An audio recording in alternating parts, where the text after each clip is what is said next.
What is going on, everyone? My name's Boit, and I'm back with some more Age of Mythology. The Titans action spawning in the bottom of the map in the red color, playing as Odin. His name is completely broke. Is that because he's out of a job because he's been spending too much time playing Age of Mythology? Maybe. He's also known as Shelty, also known as the Snake, also known as Shelton. An old pro, also known as one of the first experts to be an expert at Age of Mythology without using hotkeys. Little known trivia fact for you for Age of Mythology Tuesdays down at the pub. It's a quiz night. Yeah, we'll expect you all to be there. It's the Irish pub, if you don't know, the local Irish pub. Yes, we'll see you there. Tuesday nights, every Tuesday night. We've got trivia up the wazoo. Now that is a technical term that we use in Australia to mean whatever it means. Alrighty, so Matreiuss in the top of the map in the blue color, and he is indeed spawned because he's playing Poseidon, and this is a tournament game. All the marbles. Every single one of the marbles are up for grabs in this game. We see some cheeky micro here from Matreiuss. Ooh, ooh, ooh, ooh. Look at him go. Look at those goats. They're just hanging out. Beautiful. Ah. Anyways, enough of that. Lure now getting cast down. That's actually interesting that Matreiuss preferred to do it that way. He obviously said, I want to make sure that my lure does not bring my rhino into it. So I'm going to kill it nice and early. He still has 200 food left in it. So it's going to get a little bit less food total, but a little bit more safety on his lure, making sure his lure is going to grab maybe his opponent's rhino or his opponent's stuff indeed. Because, well, Shelty does cast himself Great Hunt here on his own rhinoceros, which could potentially mean that one of those could get stolen by lure. You never know. You never know. And we are also seeing, I love this from Shelty, is utilizing the Savannah tree right next to his ox cart in order to skip an ox cart. I'm saying this every single time until every single Norse player starts trying or at least thinking about doing this instead of doing the same title build order from back in 2003. Saving on that second ox cart, or third ox cart, I should say, the second ox cart you build until the end of the classic or archaic age, nets you so many more resources in the early game, and it becomes really, really helpful to the early game of the Norse players in order to compete in their weakest part of the game, which is definitely right at the start of the game. So Shelty taking advantage of this in this game without having to put everything on wood like he otherwise would have to. And he's going to be living the dream because of it. Making himself a dwarf, getting out the gatherers, temple coming up. We've got over here the temple coming up for Matreiuss as well. Could be a really, really fast advance time here for Shelty. We'll see what's going to happen. Those early ravens popping out, going to be looking to get a little bit of scouting information done. Up here in the top corner of the map, Matreiuss is already onto his gazelle. His lure has brought in a lone giraffe here. We take a quick look at the map across here. We've got some giraffe. Not the best Savannah spawn for the Odin player, I would say, because there's not that much food here.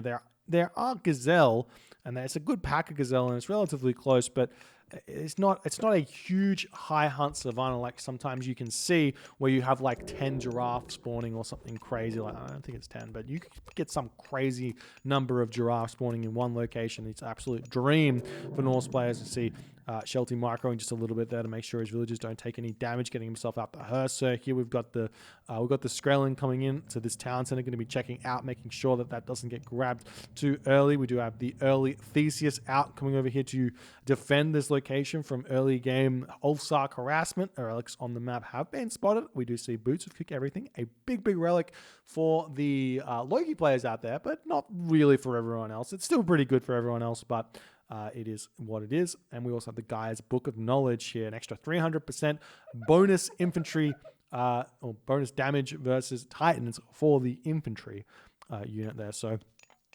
probably not going to see either of those get grabbed. Maybe the Boots to Kick Everything. It's pretty worth it for. I guess it's pretty worth it for both players getting that extra movement speed on the heroes. As we do see the Valkyrie popping out now, going to be making its way immediately over onto this food, I would assume, or even we do see a little bit of harassment here from this Skrelling of Shelty. He might be trying to get in here and get an early forest fire onto this position, and then potentially block the villagers in with a big building. As we do see the Centaur coming in saying, "No, not today. Get out of here." Centaur says, "Your days are numbered." And with that 5.0 speed, he will be able to snipe that Ulfsark down, and he dies an honorable death. Well, I wouldn't say honorable. He was trying to run away from the Centaur. Pretty dishonorable death, I guess, as the villagers move forward onto the Giraffe over here. The Valkyrie coming in onto this position, but the Theseus is already here, going to be able to start doing a little bit of damage. Nice little ghost building there from Matreiuss, trying to get that Valkyrie to lose even more HP. Nice play there. I like that usage there from Matreiuss, trying to make things a little bit more challenging for his opponent. But now Shelty going to be looking for some other position to move this Valkyrie. A little bit preoccupied with something else here, though, as the Valkyrie takes a couple more hits, and we are indeed seeing a spicy build here from Matreiuss.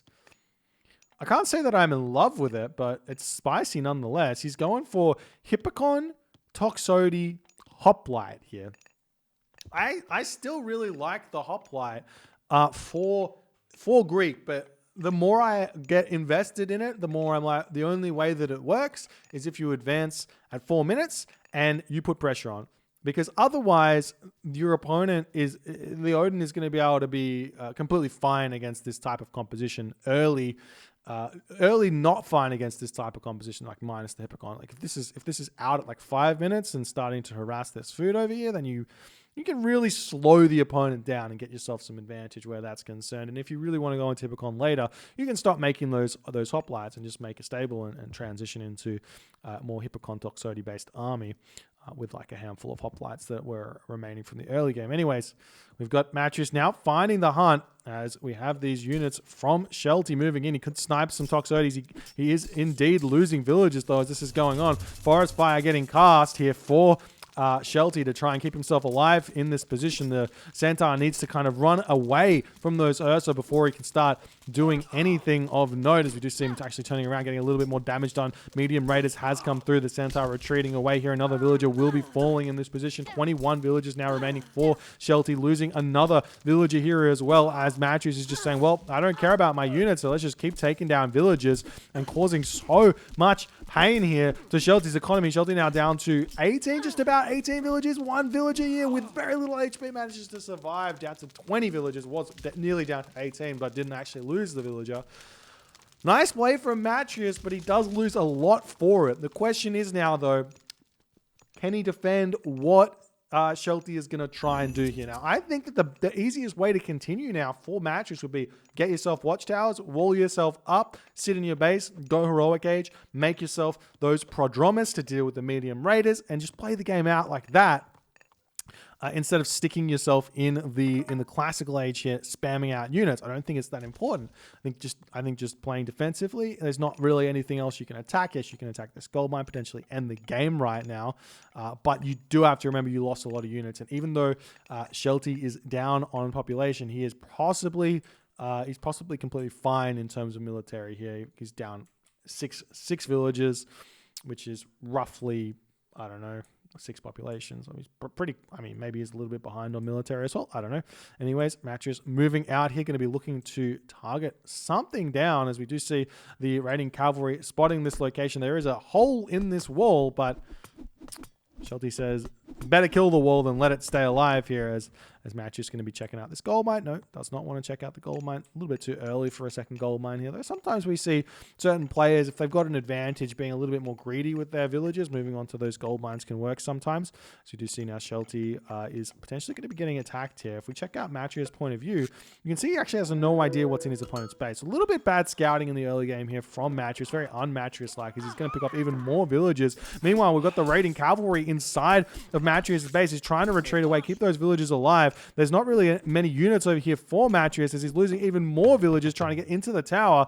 Needs to run for that tower very, very fast. Meanwhile, over here, we've got Matreiuss getting a lot of damage done onto this army that Shelty's got. Both these players attacking each other at exactly the same time, doing massive amounts of damage. The Toxotes here, nice micro from Matreiuss, trying to do his best here to defend. Hoplites coming over here to defend as well. We've got Toxotes, got 6 Toxotes, a handful of Hoplites as well. Meanwhile, on this position here, Matreiuss still winning this fight very, very hard, even underneath town center fight, because there's just not that many units here for Shelty. Matreiuss managing to do a whole bunch of damage there, but the raiding cavalry still inside the base of Matreiuss, breaking down this wall and getting out, and having done that damage nicely here, it would seem. If we move back over onto our observer mode, we can see villager difference has grown even more now as Matreiuss is up nearly, is that nine villagers advantage here at 9 minutes 50 seconds into the game. Can be a huge hurdle to have to overcome, a huge obstacle to have to overcome. So we'll see if that's going to be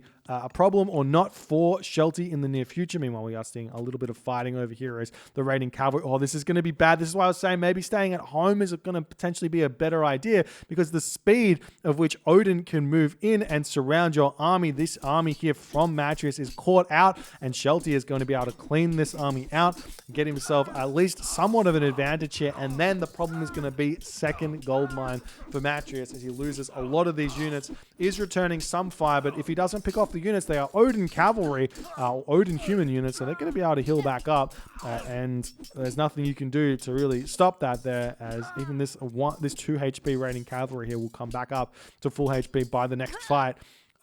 As we'll continue along here, and more units getting built by Matreiuss, deciding to stay in this second age for as long as he can.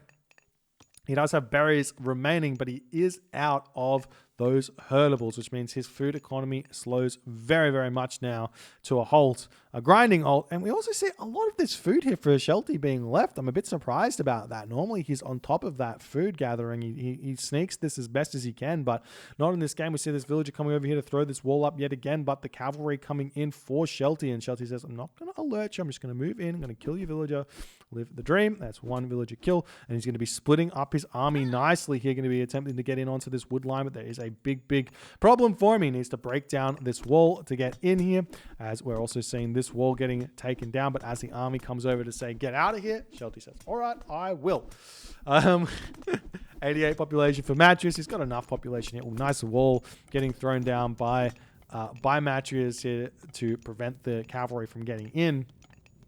If the wall falls, it's now villagers on this position getting targeted down. It's nice micro from Shelty, going to be distracting a little bit, not taking any damage really by those volleys from the Toxotes. He is going to be getting out of here, leaving these cavalry behind. There is a world in which Shelty can attack from multiple different angles here. I'd love to see Shelty go after this wall here, go after this wall here, and then distract with this army, completely bringing this army out of the base. But he's not yet controlling the 3 different groups of units that it would take to make that happen. But now he's coming in, can move those bad boys in, can take down a house or something else like that. If we check out Matreiuss, he's getting his farms down. He's getting pretty decently placed farms. He doesn't have plow just yet. A little bit short on the resources, it would seem.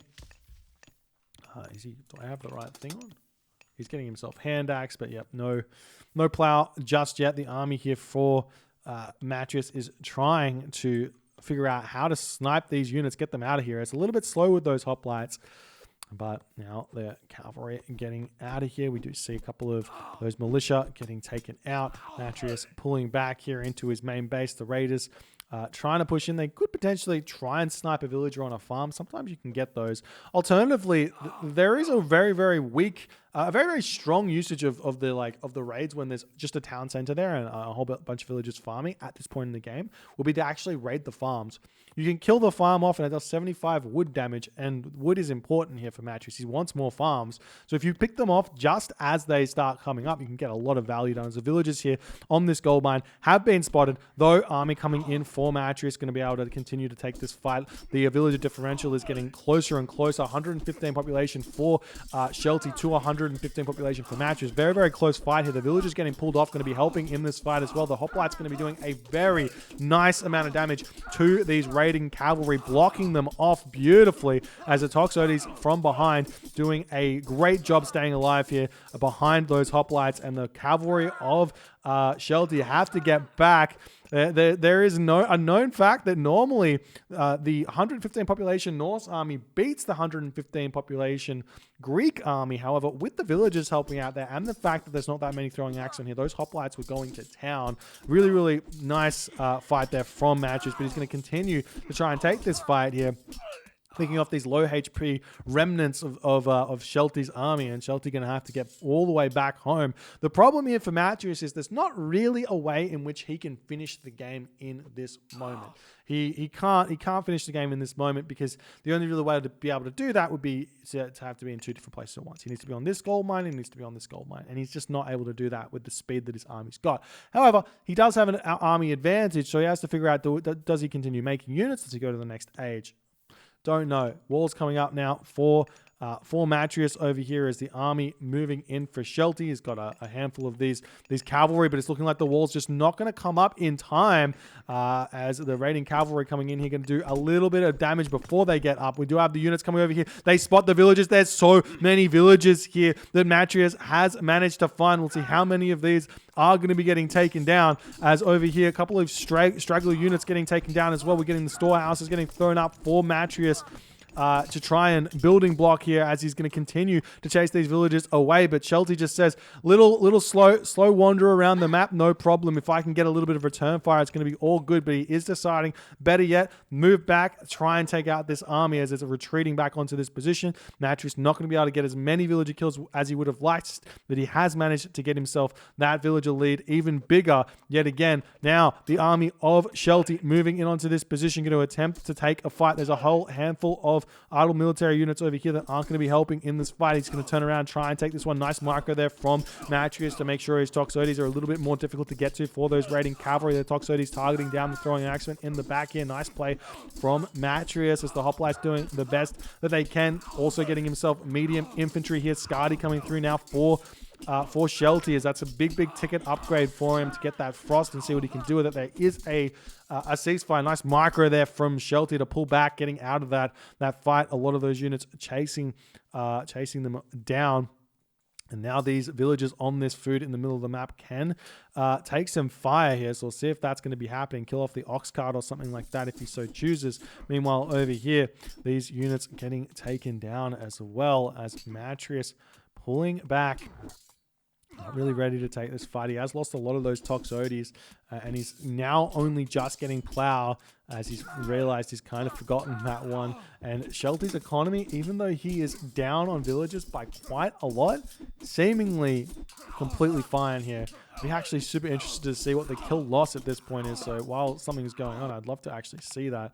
Kill loss slightly in the favor of Matreiuss. Let's check out the resources. The resources are so close, even though Matreiuss has got such a huge villager lead for the entirety of this game. And that just goes to show you how much the extra 20% gather rate matters for the Odin villagers, plus those dwarves also getting so much value as well. However, more villagers are falling, and just because you're equal resources doesn't mean all too much, because the Norse units are a little bit stronger than the Greek units are a little bit stronger than the Norse units. So we'll see how it's going to go. We do have a Hippocon over here falling. Longhouse coming down now for Shelty as he's trying to take control of the middle of the map. 55 villagers for Matreiuss. He's got so many villagers. The problem is going to be, and it's a real problem, is how does he get to the next age? He's got a couple of these farms, long distance farming. You got to build an extra granary. You just have to in this situation, because every little bit of extra food really, really matters. That wood that he's sitting on, 400 wood, it doesn't matter. You don't need this wood. Better to get a couple more extra granaries. Make sure you're getting more income. As we are seeing these dwarves now going to get targeted down here as Shelty swings around and to go after these dwarves, snipe them down very nicely. Big raid here. The dwarves getting pulled off of this location, going after those Hippocon, going to be able to clean them all up if Matreiuss doesn't notice it here. The Frost Giants are kind of all out. We do have double heroes through for Matreiuss. This relic over here might be a decent idea to help out here as the villagers now targeting down these raiding cavalry that Shelty have come in to try and take these guys out. Shelty is happy, but Matreiuss, he could really do with the heroic age around about now. If he had the heroic age, he would have Prodromus. These raiders would be much less scary. And he could also get himself some harassment as well. But now the Frost Giants wandering over here. Matreiuss has to go, well, do I defend this location and risk getting frosted on all of my villages? There's 8 villages here, plus these villages over there. Or do I just retreat and try and move over onto this gold mine? So we do see the frost getting cast here, hitting Only 8 villagers, not bad, not good, but going to be able to take these guys down. I would cast ceasefire right now if I was Matreiuss. There we go. The ceasefire does come in, and will Matreiuss be able to get enough gold here is the question. Let's check out his economy here. He does not have Shaft Mine. Would definitely be worth grabbing that one. And Rhyme coming in right now for Shelty, pushing those Frost Giant up to 798 HP, total HP, getting them extra, is it extra 198? 198 HP. It's a lot of HP, as we do see the throwing axeman being incredibly cheeky here during this ceasefire, going after this town set. Going after this town center, but he does not have the resources for it just yet. Dwarves moving up onto this gold mine over here, and the throwing axeman maybe a little bit stuck. If the wall's coming through, yeah, they are stuck. They're not able to get out of here. So this is going to be an interesting fight that's going to continue after 18 seconds is up from the ceasefire. We've got ourselves a Hippolyta, we've got ourselves a Theseus, we've got it all. We've got the throwing axemen coming in onto this position here, going to look to try and take these villagers down as best as they can. The throwing axemen have got medium upgrades as well. It's just the economy for Shelty is just blown out of proportion, and with all of these Frost Giants, how do you pick them off? I don't know, but he is managing to take the fight early here onto these throwing axemen, doing a nice job where that's concerned. Problem is going to be if he gets pushed off this gold mine, which he inevitably might be getting pushed off it, it's going to be in a very, very difficult position. He's going to have to pull these villagers and start shanking, I would say, to help him survive. Or actually, yeah, maybe not. He's got himself four Centaur, and while the Centaur not really the best against the Frost Giant with the 80% pierce armor, the Centaur are going to be able to snipe everything else down, and they also get a huge bonus. I think it's 200% bonus, 100% bonus versus myth units. So they're still doing like decent amounts of damage to the Frost Giant as well. But Shelty going to be hanging in this location, doing a lot of very, very good damage here. As Matreiuss trying to hold on. Matreiuss is still sitting well at full population here. Can he get to the next age? He doesn't have his armory on. No. One of those things is build your armory. Not just to get to the next age, but to get copper mail against Norse. I think it's vitally important against Norse. But the kind of 300-ish defense from Matreiuss is going nicely here. He's able to sit here with his units and just hold this location very, very cheaply for quite some time, it would seem, as the Frost Giant continues to move in, continues to pick off villagers. The villager differential now becoming very, very close yet again, even after Matreiuss had a huge advantage where that was concerned. Matreiuss still not able to advance. He's still actually only on he's got 4 or 5 military buildings, but it's really not that much as Aphrodite is coming in, and now the army is managing to push through here for Shelty, and that population is going to plummet, whereas Shelty's population is just sitting mightily steady at full population here. But Aphrodite going to come in, it's going to help out a little bit, casting Curse, getting out Atlanta to deal with these Frost Giants is going to be vitally important, but Matreiuss doesn't have the wood right now to get said Atlanta, so he's going to have to work out how he's going to do that. The stable does come down. That's going to open up this position quite a lot here as the Centaur doing as much damage as they possibly can. But if the Frost Giant get onto them, they die very, very quick. So you do have to micro that as best as you can, as we see another Centaur getting taken down. The Hippolyta in the back trying to take down this Frost Giant as well. More units coming in, and this looks like potential gold sub. Not only that, we've got the Raven over here on this gold mine holding steady as more units getting taken down, as the throwing axeman trying to get in here and pick all these bad boys off. There's the Aphrodite, there's the Curse. The population drops very, very little there for Shelty. It might seem like he got a bit of an advantage there, but he's got but Matreiuss is 65 pop to 105 population, as Matreiuss just cannot continue to really fight this. But Shelty is pulling back as his army is mostly just traversing the land here, as he needs to wait, regroup, and sort this one out. Matreiuss got a lot of food in the bank, but not much anything else. He needs wood, he needs gold, and he needs something to keep him alive in this game. But the army just continues to come in. Matreiuss at 30 villagers now to Shelty's 50 villagers, as after all is said and done, the villager advantage that Matreiuss once had matters no more, because he's lost so many villagers trying to defend this second gold mine, just not able to do so, as the militia falling in the back here. Frost Giant falling over here, but the Nemean Lion also falling. And we've got heavy infantry coming through now for Shelty as well, as the Frost Giants continue to move in. Matreiuss taps out, and Shelty takes the dub with some incredibly fierce Odin play here. Matreiuss tried to make this 1-1-1 work, which is, it's one of those builds which I just don't think, well, I mean, it kind of worked. I think there was points here where Matreiuss had an advantage, but he just needed to get to the heroic age so that he could have himself Atlanta and Prodromus and maybe Nemean Lion and maybe Prodromus and maybe Hippaspis, all these units that are so important, maybe irrigation as well, that come from the heroic age against Norse for Poseidon and Hades to boot. But he didn't go there. He chose to stay in the classical age, and that gave Shelty the opportunity to come back in this game. Whether or not you can argue he was never out of this game to begin with, but maybe if Matreiuss played this one perfectly after all was said and done, he might have actually been able to take this game here. But that slight decision to not go heroic age maybe cost him in this one. I think there was a point here in this fight where maybe Matreiuss could have pulled all his villagers and fought at the 115 population mark, and maybe been able to push back against these Frost Giants a little bit better instead of mining so much gold. Probably could have won the fight and then gone back to mining, similar to how it worked in the earlier stages of the game. But just so many Frost Giants, not enough heroes to deal with them, and that timing push from Shelty was a beauty. If you guys enjoyed this game, please consider hitting the follow on the Twitch. If you're on the YouTubes, hit that subscribe button, and I'll see you guys in the next game.